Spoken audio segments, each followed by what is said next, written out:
Hi, thanks for joining me. My name is Gabrielle Arrowsmith, and I am the author of the young adult novel Concealed in the Shadows.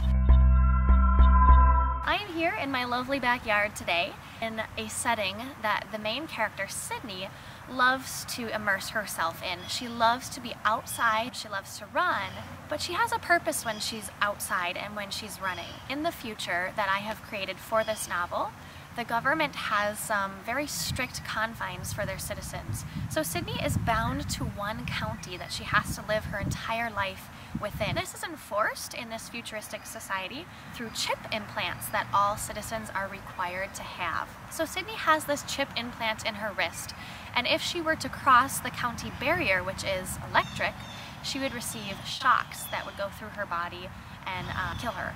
So, getting across the barrier is no easy task, but it is something that Sydney finds a way one day to do.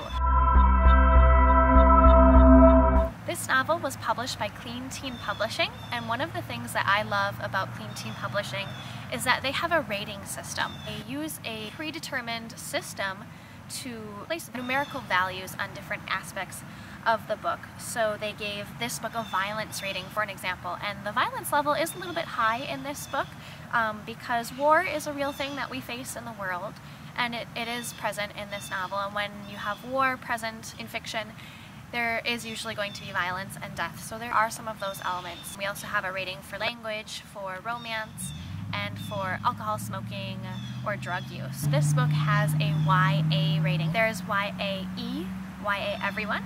There is YA, which is what my book is, and then there's YAM, which is YA mature.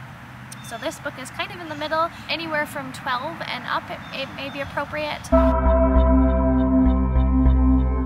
I actually have a background as an educator. I was starting to notice some trends in education where we were incorporating more and more technology, which I thought was awesome because it's what the kids know and it's what the kids love to use. But at the same time, I felt like I could one day be weeded out of a job because there are these advanced programs that can find their strengths and weaknesses so easily and give them practice or remedial exercises or challenges according to how they answer certain questions. It's amazing and impressive what those programs can do. But as a teacher, it starts to make you worry a little bit too. Are we going to come to a time where the personal touch of having a person there to guide you through your learning is erased, is gone? It turned into a story in my mind where students only go to school online and they never meet their classmates, they don't meet their teacher, it's all virtual, and their credit hours and their classes are all tracked online, their tests are taken online, their presentations are recorded and given online, much like this interview is online right now. That's something that I had been thinking about when this story started to unfold in my mind. It kind of changed from there when I started reading some research about chip implantation. So something that's kind of fascinated me is, you know, will we ever get to a point in society where we have chips implanted somewhere in our body to track our finances, to track our health, to keep us within a certain boundary, to track our location? And that's exactly what the government does in this futuristic society that I created. So high technology, but also high control. That's how the setting developed. From there, the characters developed. I had actually been reading one of my favorite young adult series, The Hunger Games, prior to writing this book. And I loved the connection between two sisters. I myself don't have a sister. It's something I've always wondered about, you know, how close sisters are to one another. And so I loved reading about that relationship. My main character in my novel changed from a male lead with a younger sister to a female lead with a younger sister. I loved reading an action novel through a female heroine's point of view. So that's something that sort of changed, and that's how the story came about. This title, Concealed in the Shadows, it actually comes from a verse in the chapter of Isaiah in the Bible. Isaiah chapter 49 is actually where you can find a verse about a power being hidden within ourselves. God gives that power to us when we need it the most. The verse is saying that you might be a sharpened arrow, but you're concealed in the shadow of God's arm. And so that's where Concealed in the Shadows comes from. And I also thought it was beautifully fitting to the fact that the characters in this novel do escape out into the land that has not been inhabited for 18 years, and they are trying to hide from these incredible technology advances, such as cameras that monitor your infrared energy. So it's really tough for them to stay hidden, and so when they are able to be hidden, they're sort of shadowed from these cameras that are able to seek their heat signatures. So there's that title. And my character names come from all sorts of places. One of the places that I find character names quite often is through either teaching or coaching. I think people have very unique names. I like to choose unique and strong names for my characters. My favorite character from Concealed in the Shadows is a young man by the name of Cy Davids. And the reason that Cy is my favorite character and the character that's sort of the closest to my heart, because Cy has gone through some incredibly trying times in his life, but it was something that you would never know just by meeting him. He's open, he's friendly, he invites everyone he sees to become a friend. He never leaves anyone a stranger. And he's always smiling, always joking around and trying to lift other people up with him, which is just in itself an amazing trait because of the hardship that he has gone through in his life. The fact that he's able to have the energy to try to bring others out of their sorrows. It's just what makes him so unique and so kind and warm. And so he's probably my favorite character that I've written. My biggest challenge while writing Concealed in the Shadows was determining ways that my characters could hide from the incredible technological abilities of the government that they are under the thumb of. So the government in this future society monitors everything using infrared, so it looks for people's heat signatures, and that's how it's able to see someone, for example, who may have tried to escape from the county and no longer has a chip. So if you're not able to track someone through GPS, you can maybe track them through their heat signatures using infrared. So it was hard for me to figure out ways that my characters could get around these things so that they could escape, because I wanted it to be realistic. I wanted it to be very difficult. And so what I ended up having to do is I had to do research on techniques that the Army uses actually to circumvent infrared cameras or hide their heat signatures. Very, very high tech, but it was a stumbling block for me to determine ways that that could be done. Writing my debut novel was definitely easier than I thought it would be. It's actually not something I had ever thought about before. It just sort of happened one day. I am a teacher, so I had the summer off. So I had a lot of spare time, and I wanted to try my own hand at writing a story that had been developing in my head for a couple of years, and I had been greatly inspired by many books that I had read, but especially some powerful young adult series. And so they really pushed me to start writing, and I hadn't actually told anybody that I had started writing a novel until I was about a fifth or fourth of the way finished.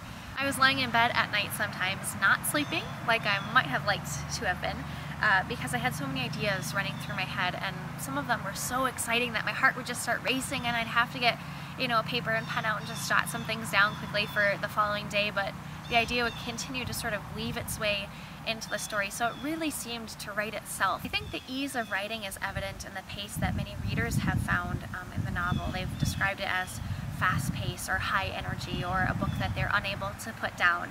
And I felt the same way writing the book. Chapter after chapter, new plot event after event, it just kept going. It just kept weaving in these new twists and turns, and it was really magnificent. Actually, writing is something that I do in my spare time. Writing is not my profession. It was actually hard for me originally to become published because I think being a first-time author and not having a background in writing, it was hard for people to find me very credible. I feel very privileged that Clean Team Publishing asked to read my full manuscript and then invited me to join their team. I like to act. I'm actually an actress. I do a little bit of print work in modeling as well. And I like to coach soccer. I like to play soccer still. I play a little piano, I scrapbook, hang out with friends, hang out with family. I have a dog, 2 cats, and a turtle. And right now while I'm filming this video, I also have a pet caterpillar because it's just very cool to see monarch caterpillars change into their chrysalis. So during the month of August, I like to kind of hunt around for some milkweed, find caterpillars, and raise them. So yes, I have pet caterpillar right now as well. The main thing that readers can do, and readers usually do when they're really excited about a book, is share the news with your friends. Tell your friends via word of mouth, shout it out on your Facebook or Twitter with a link maybe. Recommend the book to people who you think might enjoy it. Another thing that readers can do is to write a review. If you loved a book, write a review on Amazon. Having a lot of reviews just increases the credibility of the author. When a potential customer goes on Amazon, let's say, and sees several reviews and still sees a high star ranking, they know, oh, it's not just their 5 best friends who have rated this book. It's customers they've never met before. It's a really tough one for me. I have so many books that I've read and loved since I began reading when I was young. Some of my favorites are Slaughterhouse-Five by Kurt Vonnegut. I actually love any book by Kurt Vonnegut. The Hunger Games by Suzanne Collins. I also loved reading the Ugly series by Scott Westerfeld. The Kite Runner is another favorite. Flowers for Algernon, Kindred, To Kill a Mockingbird, Lord of the Flies, The Catcher in the Rye, Of Mice and Men, Animal Farm, Rebecca. I could go on and on because I just love reading. Okay, next I'm going to be reading an excerpt from my book Concealed in the Shadows. This is in chapter 3, and what is occurring right now is Sydney is actually having a flashback of a time when she was young. So Sydney again is the main character, and she's speaking to her grandmother. At this point in the story, she has lost her father. She is still living with her mother, but her mother has some strong mental illness, which is making it very difficult for Sydney and her younger sister to live at home with their mother. So they spend a lot of time with their grandmother, but that is about to change. Well, that's just it, sweetie. The woman smiles and taps the girl on the nose. She's so proud of her little granddaughter. When people get really old, their mind and body slow down because of all the work they've had to do in their long life. When I was as young as you, the government helped people save money while they got older to help pay for their food, home, and medicines when they couldn't work anymore. But now, our nation has decided it would be better if people didn't live so long. So they wouldn't have to hurt? Something like that, sweetie. Well, what did they do, Grandma? Asks the concerned child, already predicting a worrisome answer. Well, sweetie, the people who make the laws work together with doctors to find a way for the old people to live the world very peacefully before most of them are old enough to get very sick or have much hurt. Suddenly, the little girl isn't so brave. Tears overtake her small face as she buries herself in her grandmother's lap.